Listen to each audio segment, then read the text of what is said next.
नमस्कार दोस्तों, आप सभी का स्वागत है मेरे YouTube channel Hindi lifeline story 2.0 में। गौतम बुद्ध ने बताए बेचैन मन को शांत करने के तरीके। इन 6 चरणों को समझें तो आपके बस में होगा मन। गौतम बुद्ध कहते हैं कि मन इतना चंचल होता है कि यदि वह नियंत्रण में न रहे तो व्यक्ति अशांत महसूस करने लगता है। ये अशांति मन में एक पल में आने वाले सैकड़ों सवालों के कारण होती है, और यह अशांति तब तक बनी रहती है जब तक कि व्यक्ति को मन में चल रहे सवालों का जवाब नहीं मिल जाता। ऐसे में तो यही लगता है कि मन को शांत रखना बेहद जरूरी है। लेकिन सवाल यह उठता है कि आखिर हम मन को शांत कैसे कर सकते हैं। गौतम बुद्ध के मुताबिक मन को शांत करने के लिए उसे समझना जरूरी है। इस कहानी में आपको बता रहे हैं गौतम बुद्ध के बताए वे तरीके जिनसे मन को समझना आसान होगा और हम उस पर कंट्रोल करने का प्रयास कर सकेंगे। वीडियो में आगे बढ़ने से पहले इस चैनल को सब्सक्राइब करके लाइक करें। मन को जानने से जुड़ी है गौतम बुद्ध की ये कहानी है। पहला चरण। एक बार एक व्यक्ति गौतम बुद्ध के पास गया और पूछा कि मन को नियंत्रित करने का पहला चरण क्या है।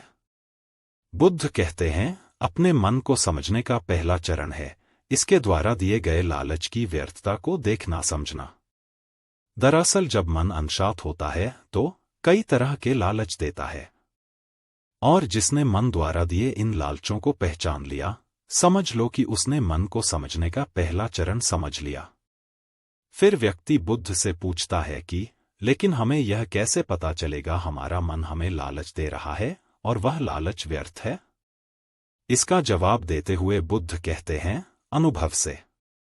मनुष्य मन के लालच से जिस कार्य को अतिपूर्वक करता है उसमें उसे हानि ही होती है, और हानि के बाद ही उसे अनुभव होता है। जैसे जिसने वास्तव में यह देख लिया कि नशा करना केवल दुख है, वह नशा मुक्त होना शुरू कर देगा। वहीं जिसने जान लिया कि ईर्ष्या से खुद का नाश होता है, वह ईर्ष्या से मुक्त हो जाएगा। मन को समझने का यही पहला चरण है। मन को जानने का दूसरा चरण।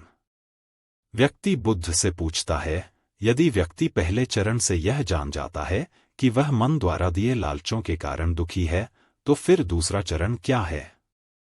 बुद्ध कहते हैं, खोज पर निकलना।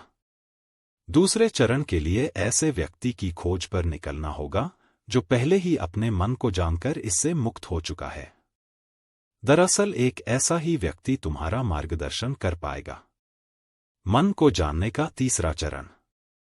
व्यक्ति कहता है कि लेकिन ऐसे व्यक्ति की पहचान कैसे होगी।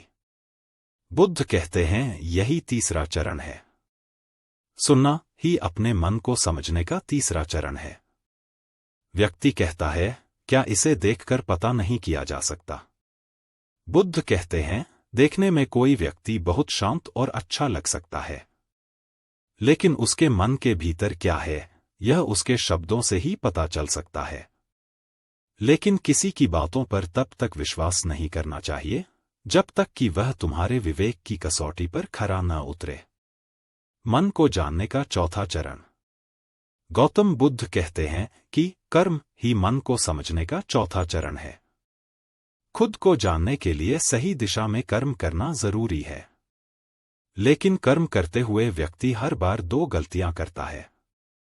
पहली गलती यह कि शुरुआत ही नहीं करना, और दूसरी गलती यह कि पूरा रास्ता तय न करना। इन दोनों ही गलतियों के पीछे हमारा मन होता है।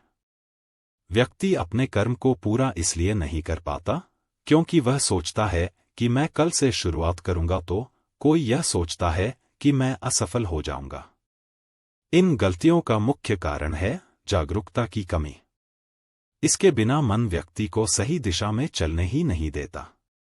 मन को जानने का 5वां चरण। गौतम बुद्ध कहते हैं कि मन को जानने और समझने का 5वां चरण है जागरूकता। इसीलिए हर कार्य को जागरूकता के साथ करें।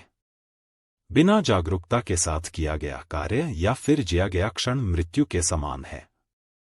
व्यक्ति बुद्ध से पूछता है, अपने जागरूकता के स्तर को कैसे बढ़ाया जा सकता है। बुद्ध ने जवाब दिया, ध्यान से।